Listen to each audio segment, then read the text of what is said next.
Mark chapter 3. Again he entered the synagogue, and there was a man who had a withered hand. They watched him to see whether he would heal him on the Sabbath, so that they might accuse him. He said to the man who had the withered hand, "Stand up." Then he said to them, "Is it lawful to do good or to do evil on the Sabbath, to save life or to kill?" But they kept silent. When they had looked around at them with anger, being grieved for the hardness of their hearts, he said to the man, "Stretch your hand forward." He stretched it out, and his hand was restored as whole as the other. Then the Pharisees went out and immediately took counsel with the Herodians against him, how to kill him.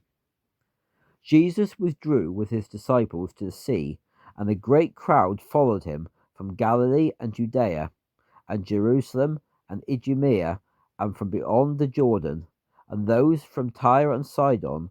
A great crowd, when they heard what great things he did, came to him. He told the disciples to have a small boat ready for him because of the crowd, lest they should crush him. For he had healed many, so that all who had diseases pressed on him to touch him. When the unclean spirits saw him, they fell down before him, crying out, "You are the Son of God." But he sternly ordered them not to make him known. He went up into the mountain and called to him those whom he desired, and they came to him.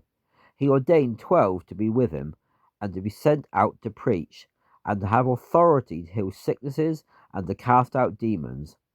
Simon, whom he named Peter, James, the son of Zebedee, and John, the brother of James, whom he surnamed Boanerges, meaning sons of thunder.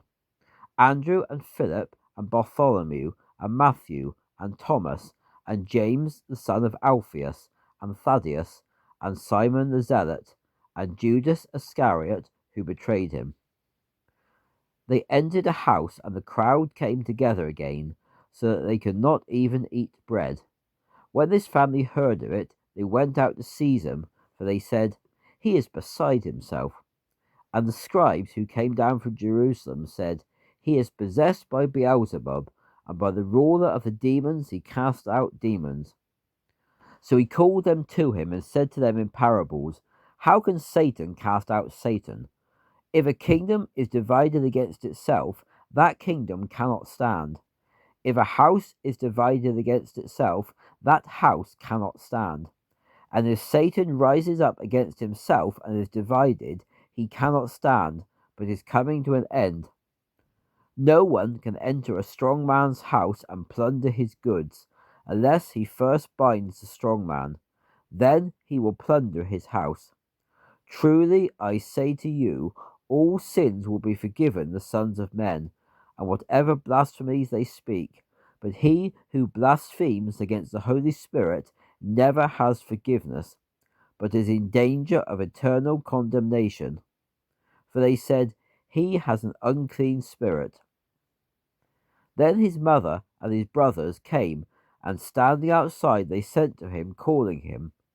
The crowds sat around him and said to him, "Your mother and your brothers are outside asking for you." He answered, "Who are my mother and my brothers?" Then he looked around at those who sat around him and said, "Here are my mother and my brothers. For whoever does the will of God is my brother and my sister and my mother."